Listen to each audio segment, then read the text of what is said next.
항소 포기 이걸 가지고 지금 시끄러운데 이게 시끄러울 일인가 싶습니다만, 자, 시끄러우니까 한번 따져봅시다. 먼저 지금 항소 포기가 잘못됐다고 검사들이 반발하면서 랄지를 하고 있는데, 이거는 딱 그냥 이것만 한번 봅시다. 자, 지금 검사들 왜 반발합니까? 아니, 항소를 왜 포기합니까? 그러면은 검사 하지 말아야죠. 그 얘기잖아요. 그런데 항소 포기 자체를 할 만하냐 아니냐를 떠나서 그게 잘못됐다고 생각하니까 지금 떠드는 거잖아요. 그 검사들이 이재명 정부 이후에 임명이 된 사람들입니까? 아니죠. 윤석열 때도 있었고 그전에 또 있었던 자들 아닙니까? 그러면 한번 묻고 싶습니다. 김건희 조사하러 가가지고 휴대폰 반납하고 무혐의하고 그럴 때 단 한 사람이라도 이러면 안 된다 이야기했습니까? 말도 안 되는 계산으로 날짜를 몇십 년 동안 50몇 년간 법원 이래로 다 해왔는데 갑자기 시간으로 해가지고 지기현이가 풀어줬는데, 그건 즉시 항고를 지기현이도 당연히 즉시 항고 할 줄 알았다 안 했잖아요. 그거 한 번도 시간으로 해본 적이 없던 검사들 아닙니까? 그때 한마디라도 했습니까? 그래놓고 이제 와서 때로 달려들어서 그렇게 얘기합니다. 자, 여러분, 이것만 갖고도 지금 무슨 의도로 이자들이 하고 있는지 잘 아는데 좀 더 깊이 들어가 봅시다. 오늘은 시간 관계상 두 가지만 짚어보려고 합니다. 이 일을 주도하고 있는 강백신이라고 하는 자가 어떤 자인가. 그리고 지금 한동훈도 막 나서가지고 야, 이렇게 돼가지고 수많은 이익을 저자들한테 안겨주게 됐다고 하는데 그게 사실인가. 이 팩트 체크 해봅시다. 먼저 강백신이라고 하는 자를 지금 주목해야 됩니다. 강백신이 누구냐? 지금은 대구 고검에 가 있는데 원래 이재명 사건을 맡아서 했던 자입니다. 그 자가 지금 주도를 하고 있습니다. 그래가지고 이 자를 지금 그 전에 그 어미준이라고 부천지청장 했던 자 함께 탄핵을 하려고 했어요.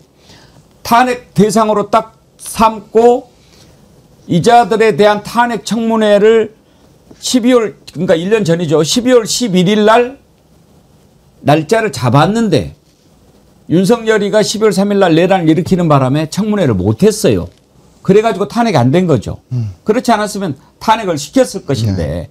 바로 이 자가 그 주인공입니다. 얼굴 어떻게 생겼는지 궁금하시죠? 봅시다. 남욱 변호사가 법정에서 검찰 수사와 1심에서 증언한 것은 자신이 직접 경험한 내용이 아니라 검사한테 들은 거라고 합니다. 우리 강백신 검사가 그런 얘기 전했습니까? 남욱에게? 지난 금요일 날 뭐 그런 취지의 증언이 있었다는 보도는 제가 듣기는 들었는데요. 그때 당시에 어떤 구체적으로 어떤 진술을 했는지 이런 부분에 대해서는 그거는 본인이 거기 대장동의 부장검사 아닙니까? 이 사건에. 공판팀에서 그 부분은 지금 사실관계를 정리하고 있는 것으로 알고 있고 지금 그러면은 증인은 그렇게 진술한 적이 없다라는 취지입니까? 제가 만약에 지금 검사가 그 말을 남욱에게 해줬다는 거거든요. 그러면은 이것은 검사의 진술 조작입니다. 본인이 안 했다고 주장하시는 겁니까? 제가 알고 있는 바로는 그날 남욱이 지금 제가 묻는 말에 맞아보세요. 강백신 검사가 증인이 안 한 겁니까? 남욱 진술 부분에는 지금 제가 묻는 말에만 답을 하십시오. 그걸 전제로 해서 지금 제가 묻는 말에 답을 하라고 하지 않습니까? 얼굴 보니까 배 잘 가르게 생겼는데 강백신이 대장동 사건 수사했던 자죠. 그렇죠. 그러니까 지금 이게 맥락을 읽어보면요. 이거 명백한 어떤 기획의 냄새가 나요. 이것도. 전국의 검사들이 무슨 검란 비슷하게 일어나는 것도 굉장히 기획의 냄새가 나는데, 그러니까 지금 이 판결이 처음 났을 때요. 1심 판결이 났을 때 언론에서 어떻게 보도했어요? 오히려 이재명 대통령의 책임을 열어놨다고 평가를 했어요. 이 판결 잘못됐다고 들끓는 사람 아무도 없었습니다.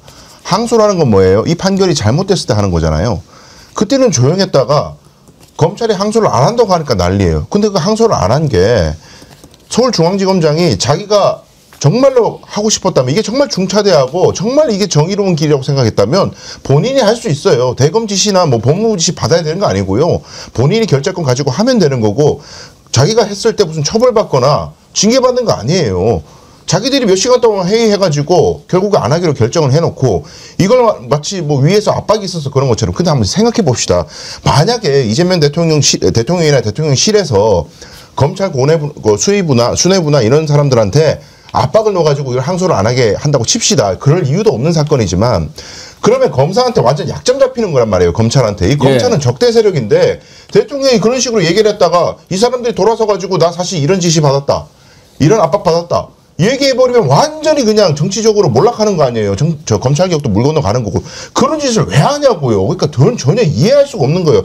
한마디로 7천억짜리 배임범을 만들려고 했었는데, 이재명 대통령을. 근데 이번 사건에서 특경법상 배임 7천억짜리가 인정이 안 되니까, 이거 유동규나 이런 사람에 대해서 불만이 있는 게 아니라 이재명 대통령을 7천억짜리 범죄범으로 만들고 싶은데 그 정치적 빌드업이 안 되다 보니까 신경질 나는 거지. 법리적으로 뭐 이재명 대통령에 대해서 그렇게 자신 있으면 퇴임 이후에 재판하면서 다시 재판 이어가면서 다시 입증하면 되는 거예요. 별개의 재판부기 때문에 이번 판결이 무슨 뭐 절대적으로 대법원 판결처럼 영향 미치는 것도 아니에요.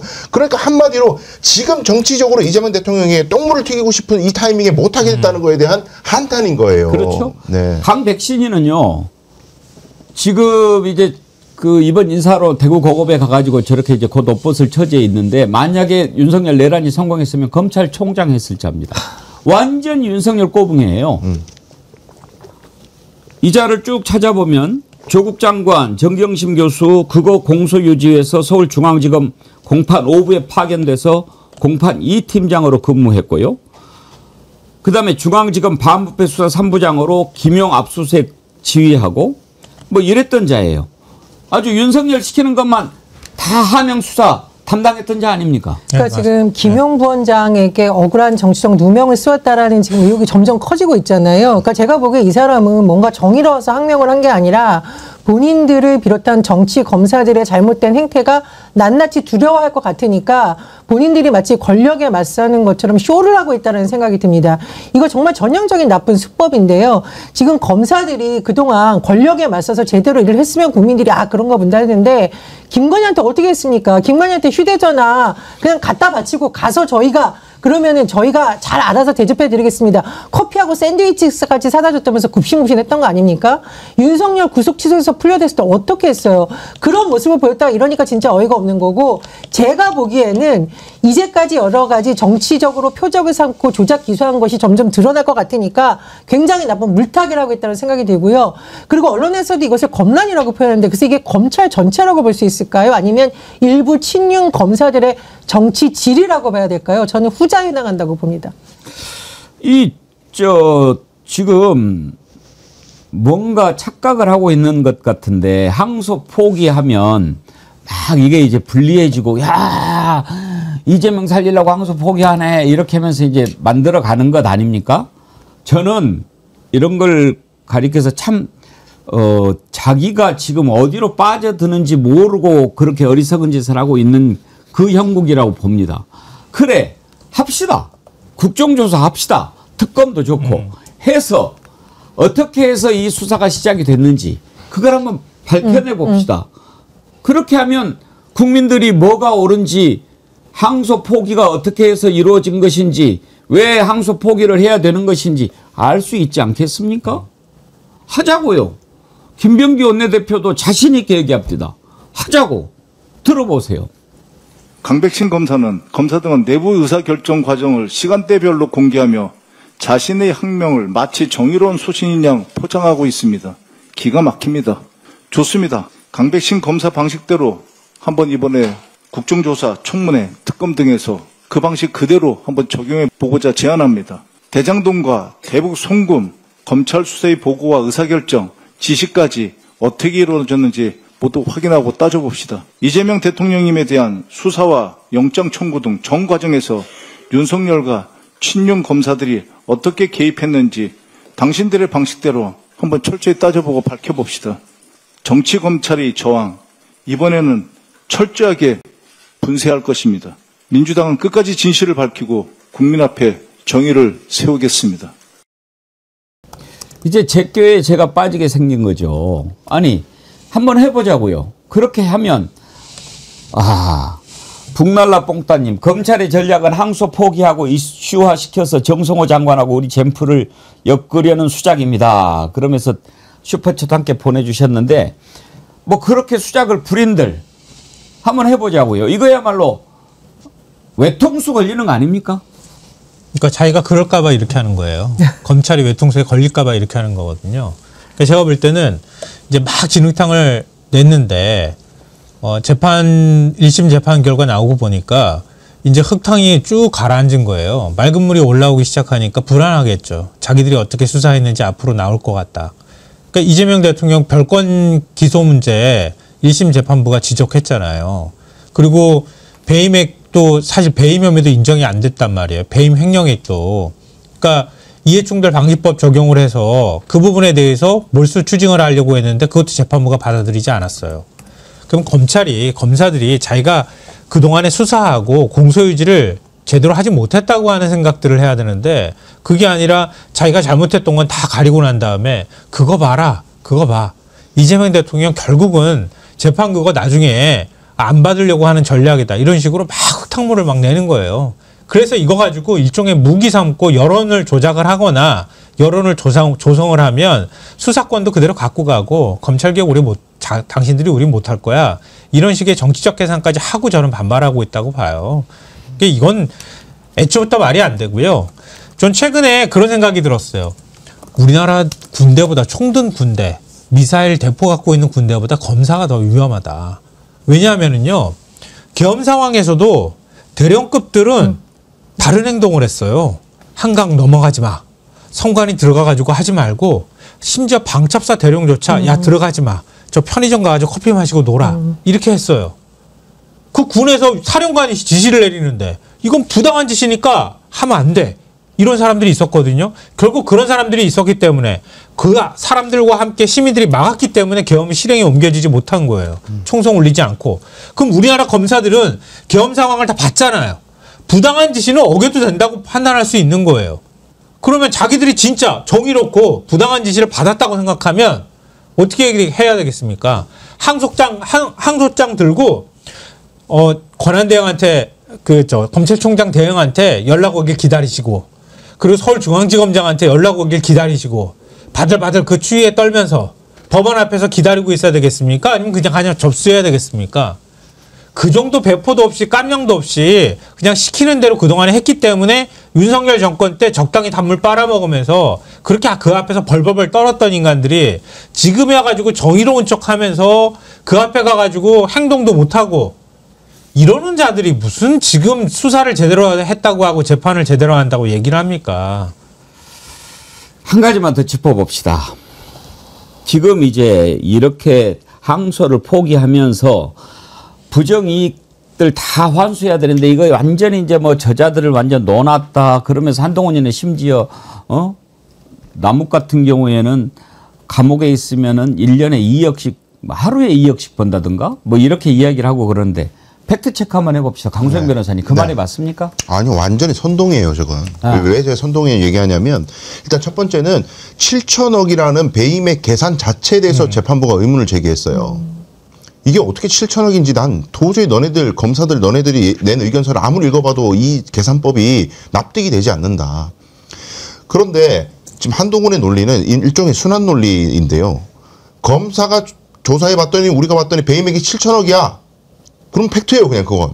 7천억이 팩트인데 판사가 이렇게 판결을 했으니까 7천억이 날아가 버렸네? 어떡하지? 저들은 7천억 벌어버렸네? 아니, 계산이 틀렸다고 지적하는데 이 계산이 맞는 걸 전제로 계속 법원을 욕한다니까요? 이런 무식한 순환 논증이 어디 있어요?